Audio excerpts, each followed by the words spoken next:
Well, it's a retrospective show, and it's looking at the fact that I love working with black and always have. So the choices here, I mean, the black figures are black figures, and that's the basis of it. But the choice of prints were the prints that had a serious piece of black in the composition, so that they all hung together well. And it's therefore hung by color as much as by anything else, you know. I don't know, I just love black. It's definite, it's fun to work with, and there's absolutely no messing with what it's saying, you know. And with the big figures, it's of course a nightmare because they're made with black gesso on raw canvas with a painting knife, right? So, boom, and there's the stroke, and once it's down, there's nothing you can do about it. And if it hasn't worked, then you have to take the canvas off and start over, you know, or gesso the canvas and paint something different on it.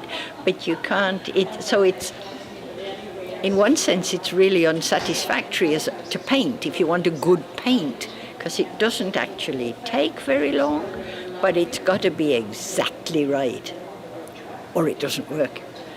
And so there's a real energy in it, you know, for me.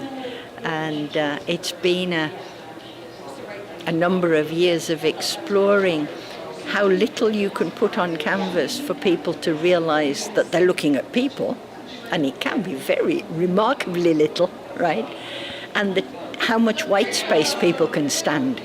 So it's tension between usually a biggish group and a small group, or maybe one figure and a bunch of others.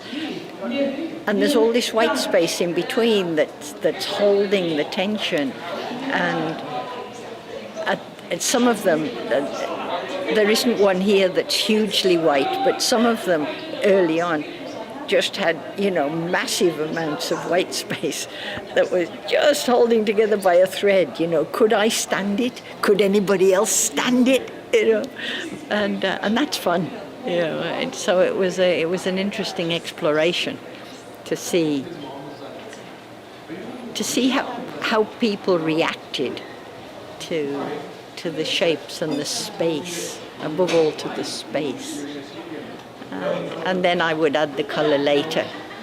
And that was oddly difficult because there was no real reason why anything should be any particular color.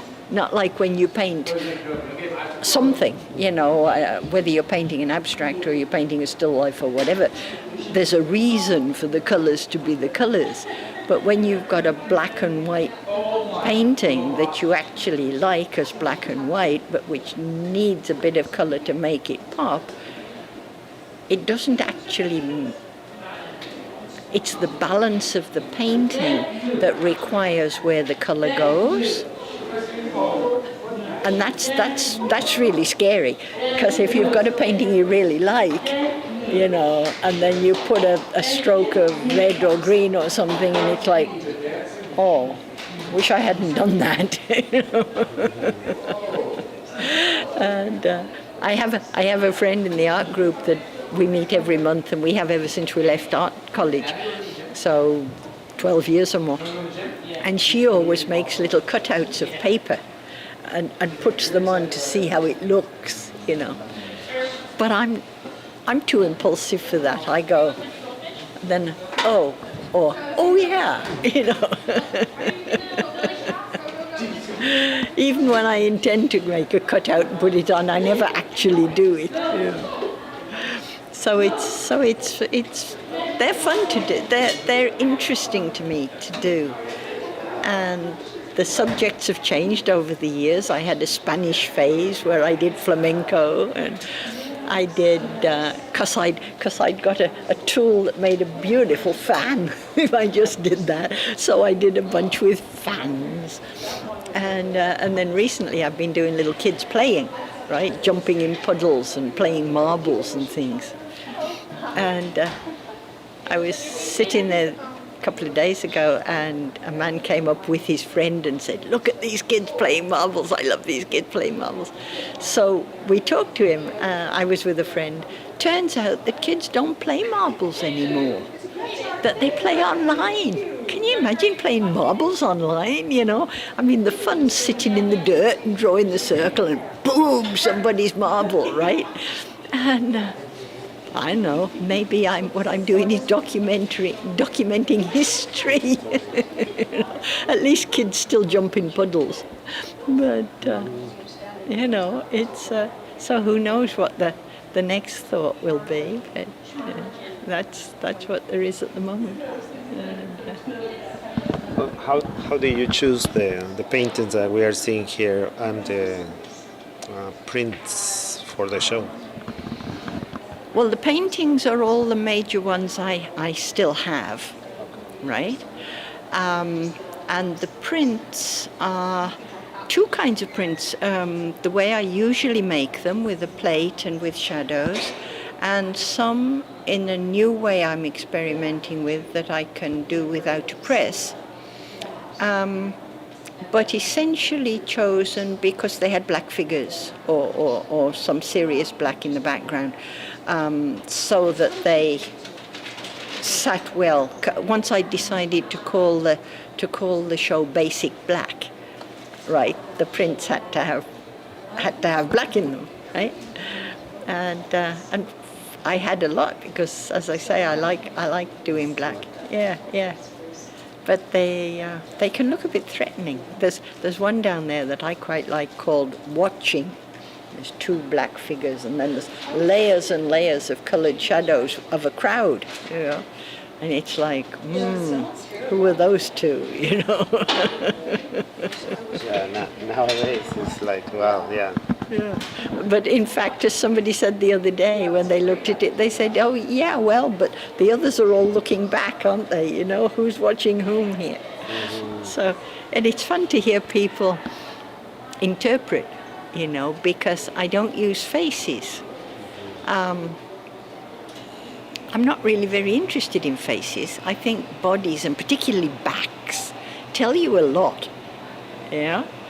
And it also leaves the stuff sort of wide open for people to decide what they think, you know? I was talking to somebody about the one called Backstage, which is the little one right next to the door. And for me, the figure on the extreme, for me it's backstage in a theatre, maybe doing some kind of classical theatre. And so, you know, they've got Shakespeare-y kind of garments on, and then the three girls on the right are peeping out through the curtain to see whether there's any audience, right? But the person I was talking to thought the black figure on the left was a woman. And it's the tallest figure of the lot and so on, and I was really quite surprised by that. But we both agreed. Then he said about the next one, you can see there's just shoulders and a shape. He said he's got his hand up like this. And he's quite right, he has. There's no arm, there's no hand, but the minute he said it, it was, yeah, he's got his hand up like this, you know, you can tell from his shoulders. So people have lots of fun inventing what they want. Yeah. And it's interesting to see what happens. The most recent have smaller figures and more figures than the earlier ones. The one with the blue background is one of the very first, and the one to the left of it, you know, the figures are smaller, and so there are lots more of them, and I just like looking at them. So when is you start changing and putting less figures on? I find that I don't paint all the time, right? So I might not paint for a month or two, and then I think, I don't feel right. What's wrong? Oh, I need to paint, you know. Or there's a deadline for a show. I want to put something in. It's like, whoa, better paint. And when I come back to it, it's different. It was the same when I was painting a lot of poppies. From year to year, they were different. The colors were different, the way the shapes were made was different.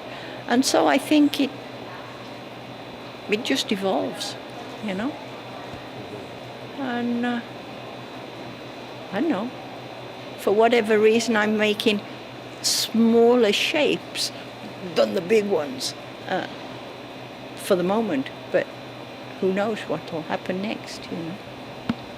So, are you working on something right now? Right now I'm experimenting with a different kind of, well, I have two like this on paper, and they're lovely, and I can't remember how I did them. So I've been trying to work out whether I did them with gesso and a painting knife on paper, or whether with paint and medium, or with Chinese ink. And none of them look quite right, so I don't know what on earth I did them with, so I'm going to have to keep playing with that. But also, I have a thing called a jelly pad, and it's a weird thing. It's because usually I work on a metal plate, right, with cutouts and under the press, and the press will get ink right off the top of the cutouts. But the jelly plate, you have to make your patterns in the ink on the plate, because all you do afterwards is put the paper on and rub it. So you don't get enough pressure to get ink off something like a cutout, right? So I'm having to work out how I can work with it, and whether I want to work with it, and yeah, because as I said, I got this wonky hip, so I can't use the press. It takes me at least 2 hours to do a run of prints, and I can't stand that long. So this other one, I can sit down and do it at the table. So I'm trying to work out whether I can work in a similar kind of way, because what I like when I'm working, and it's true both of the prints, the old style prints with the press and with these paintings, is that I don't control it completely, right? I mean, the interest for me in the paintings is how the gesso sometimes catches and sometimes doesn't, and so it gives me patterns, right? And with the prints, I will start with a color and a cutout or two, make a print, move the cutouts, re-ink them, move them. So I'm building something, right? It's not that I have a plan in my head for what I want at the end and then I do the plan. I like the slippage of you don't know quite what's going to happen. You can sort of control 80% of what's going on, and the other 20% is fun, you know, or a disaster, but it's interesting, right? So I need to find how to work with this jelly plate that does that. And I've been making some with plant material actually on the plate, having just said you can't get ink off stuff. And you can't really, so it's really unpredictable what I get. But because you work with open acrylic, you can put layer upon layer upon layer. So when I've got a bit more control on that, it might serve my purpose, but it'll be a very different kind of print, I think. Because the ones I've made so far have been sort of abstract. Why not? So going back to the show, how long is the show going to be here for? The show's up for another week, so it comes down on the 16th of March. And the nice thing about it, of course, is that it's available all the hours that the Cedar Hill Rec Centre is open. So it's available from 8 in the morning till 10 at night.